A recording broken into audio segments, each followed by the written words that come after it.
হ্যাঁ hello boss, তুমি কোথায় এখন? আরে তুমি আজকে শুয়ে থেকো না, তাড়াতাড়ি চলে আসো অফিসে। এসিবি স্যারের ফোন ছিল, একটা নতুন কেস এসছে।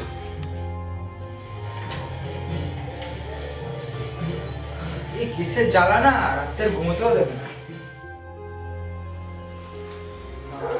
বডি তো পোস্টমর্টমের জন্য চলে গেছে না? হ্যাঁ আমি লোকাল পুলিশকে যাচ্ছি। ঠিক আছে, চল চল।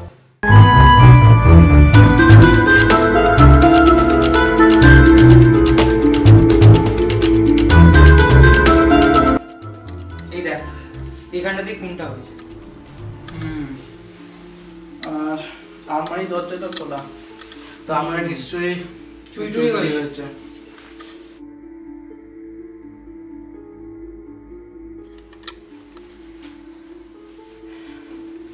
বস, এখানটা জুম করে একটা পিক নাও তো। দাঁড়া।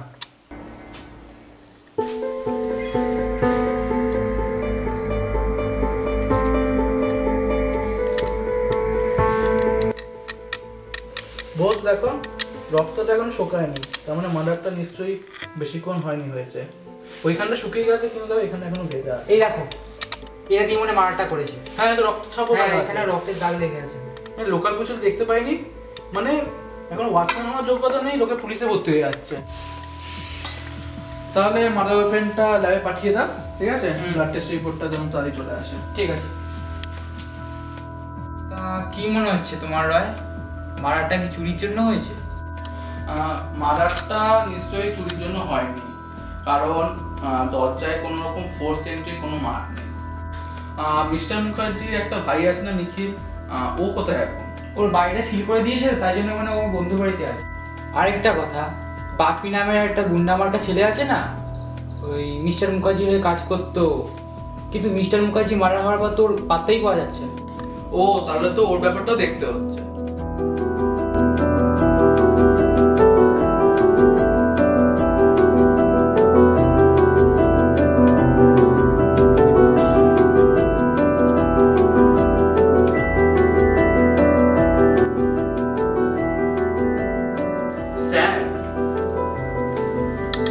Mister Nikhil? Yes, come in.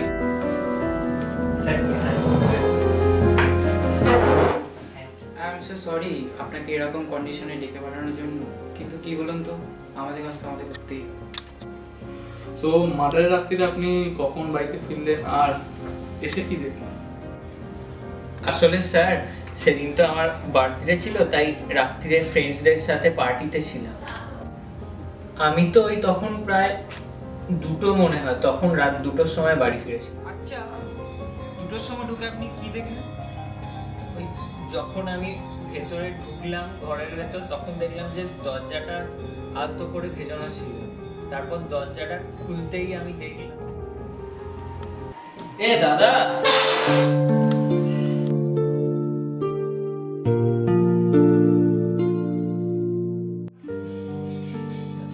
আসলে স্যার দাদার বডিটা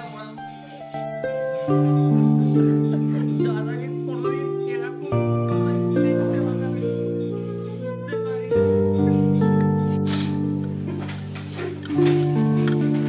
আপনি এত ইমোশনাল হয়ে পড়বেন না, আমরা বুঝতে পারছি আপনার কষ্ট।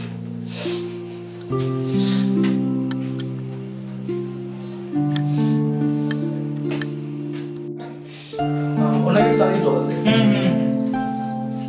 আপনি একটু জল খেয়ে নিন। না থাক আজকে। তাহলে আজকে আপনি আসতে পারেন, কিন্তু একটা কথা, যে আপনি যতদিন না ইনভেস্টিগেশনটা শেষ হচ্ছে ততদিন আপনি শহর ছেড়ে কোথাও যাবেন না। আচ্ছা আচ্ছা, ঠিক আছে? ঠিক আছে। যান, আপনি বাড়ি থেকে একটু রেস্ট করুন। হ্যাঁ ওকে, থ্যাংক ইউ। রয়, হ্যাঁ বলো। পোস্টমর্টম রিপোর্ট চলে এসেছে। ও তাই? তাহলে আমরা যেটা ভেবেছিলাম সেটাই হয়েছে। আসলে মাথায় ভারী কিছুতে আঘাত করা হয়েছে। ও ঠিক আছে, তাহলে আমি এটা একটু ফুটিয়ে দেখি তাহলে।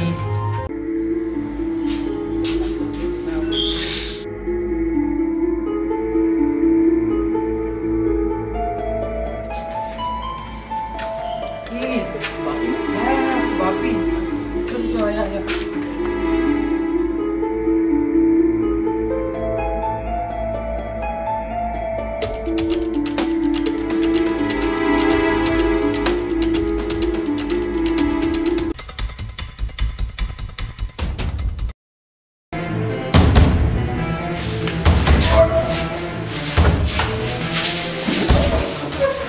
রয়,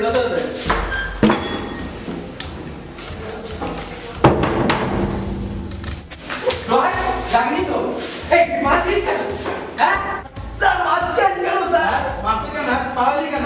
হ্যাঁ? স্যার আসলে স্যার আমি ভয় পেয়ে গেছিলাম স্যার। এই মিস্টার মুখার্জি মারা হয়েছে তবে তো তুই হিসাব খুঁজে পাওয়া যাচ্ছিল না। কোথায় ছিলিস তুই?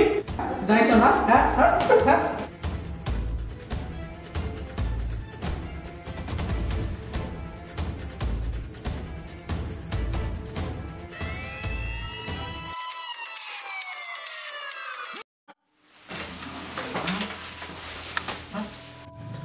আমি এটা কোথায়?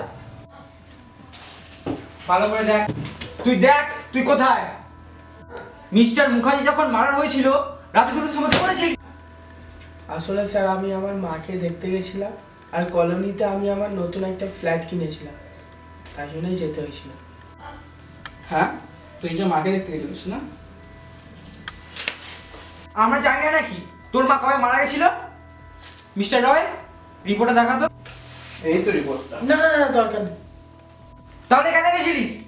না না না না, মাসিরই শরীর খারাপ ছিল তো, আমি মাসিকেই মা বলে ডাকি। সে কি রে, মা মাসিকে তো এক করে দিই। রয় কি বলো? হ্যাঁ, তাই তো দেখছি আমি। দেখতে পাচ্ছিস এটা কি না? তোর সেলফোন লোকেশন। ওই দিন রাত 2টোর সময় তোর টাওয়ারটা মিস্টার মুখার্জির বাড়ির আশেপাশে ছিল। এবার এটা কি বলবি তুই? হ্যাঁ, এটা কি বলবি তুই? তাহলে মিস্টার বোস বোঝাই তো যাচ্ছে কে আসল দোষী।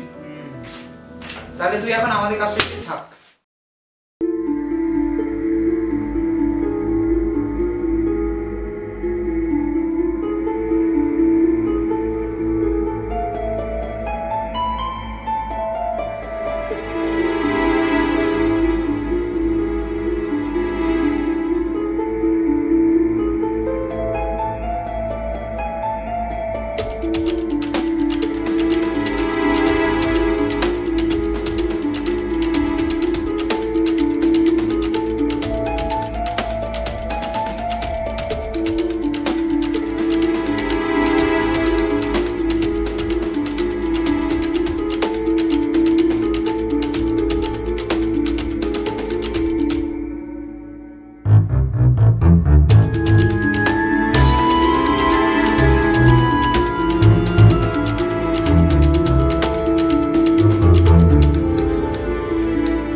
ও আপনারা, হ্যাঁ আসুন আসুন।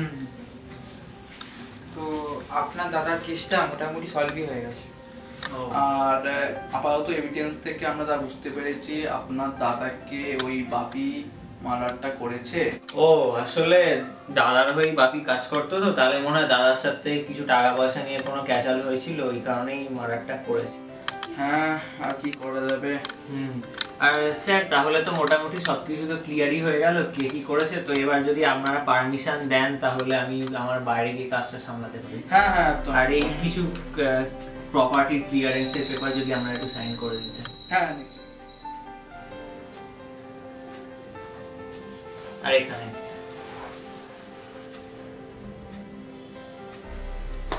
ঠিক আছে। মিস্টার মুখার্জি বাড়ি থেকে চুরি যাওয়া সব গয়নাগাটি টাকা পয়সা সব পুলিশ তোর বাড়ি থেকে বেরামত করেছে। আরে আর তোর বাঁচার কোনো পথ নেই। আর নিখিলের স্টেটমেন্ট থেকে এটা ক্লিয়ার যে তোর সঙ্গে তোর বসের মানে মিস্টার মুখার্জি টাকা পয়সা নিয়ে কিছু ক্যাচাল হয়েছে।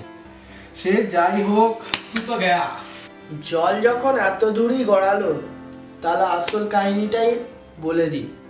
সেদিন রাতেই মিস্টার মুখার্জি আমাকে ফোন করে ডেকেছিল। এ দাদা, কি রে এত দেরি করে এলি তুই? আরে তোমাকে বললাম না যে আজকে আমার বার্থডে বলে ফ্রেন্ডসরা একটা সেলিব্রেট করে বলে পার্টি রেখেছিল, ওই জন্যই তো দেরি হয়ে গেল। সে তো ঠিক আছে, কিন্তু তোকে উইশ করে বলে আমি তো এত রাত পর্যন্ত জেগে বসে আছি। ঠিক আছে এসব ছাড়, তোকে আজকে আমি তোর লাইফের বেস্ট গিফটটা দেব। হ্যাঁ সে তো বুঝলাম, কিন্তু কি বলতো, তুমি আমার লাইফের বেস্ট গিফটটা কোনোদিনও দিতে পারবে না। কেন, কি চাই তোর বল? তুই তো আজকে যা চাই আমি তোকে তাই দেবো। আসলে মা বাবা মারা যাওয়ার পর তো আমাদের যা প্রপার্টি তার 70%ই তোমার নামে আর বাকি মাত্র 30% আমার নামে। তা তুমি কি পারবে ওই 70% আর তোমার যা যা শেয়ার আছে আমাদের বিজনেসে সব কিছু আমার নামে করে দিতে? আমার যা আছে সবই তো তোর, এটা তো তোর নামে আলাদা করে দেওয়ার কি আছে? হ্যাঁ কিন্তু কি বলো তো, তোমার যা যা আছে সবই তো আমার, শুধু আমার নামে হাতে কলমে লিখে দিতেই তোমার যত প্রবলেম। মাঝে মাঝে তো আমার এটাও মনে হয় যে তুমি আমার নিজের দাদা তো। কি বললি? তুমি সবই ঠিক বললে, বুঝেছো তো, শুধু একটা কথাই ভুল বললে, তুমি আমাকে মানুষ করতে পারো। এটা কি করছিস?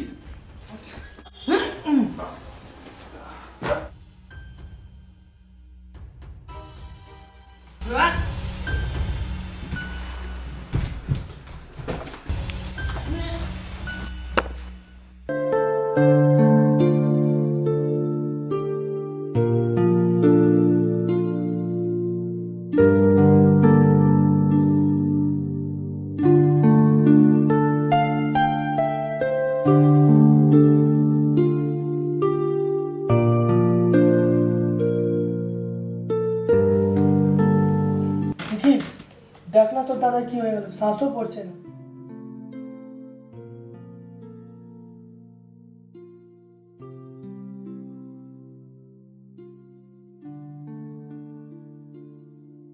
কি করতে গেলাম, কি হয়ে গেল? সত্যি তুই দাদাকে মেরে দিলি?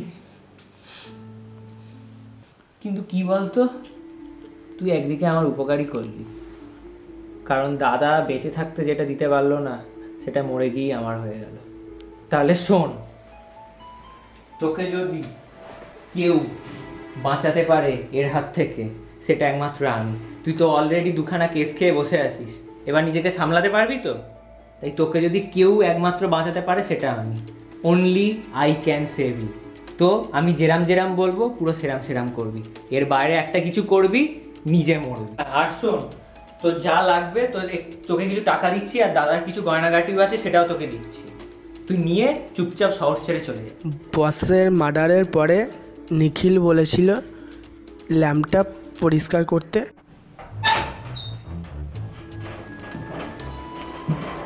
এটার মধ্যে কিছু টাকা আর গয়না আছে, তোকে ঠিক যেরাম যেরাম বলেছি সেরাম সেরাম করবি, আজকের মধ্যেই শহর ছেড়ে চলে যা। যা তাড়াতাড়ি যা।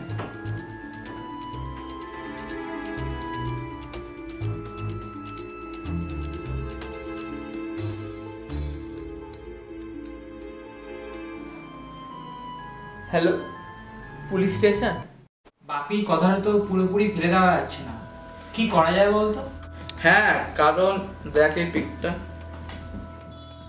শুধু নাইট ল্যাম্প দিয়ে মারলে তো এরকম দাগ হওয়ার কথা না। এই দাঁড়া দাঁড়া, নিখিলের যে ছবিগুলো তুললাম সেগুলো একবার দেখি তো।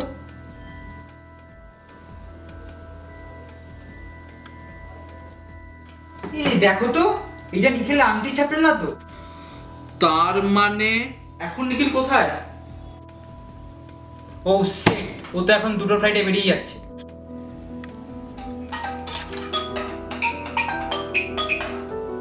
হ্যালো হ্যালো মিস্টার রয়, এতক্ষণে নিশ্চয়ই আপনি পুরো ব্যাপারটা ভালো করেই বুঝে গেছেন, কিন্তু এখন আর কি করবেন বলুন? এখন তো আমি পুরোপুরি আপনাদের ধরাছোঁয়ার বাইরে। একটা কথাই বলছি, হ্যাপি নিউ ইয়ার। ও শিট।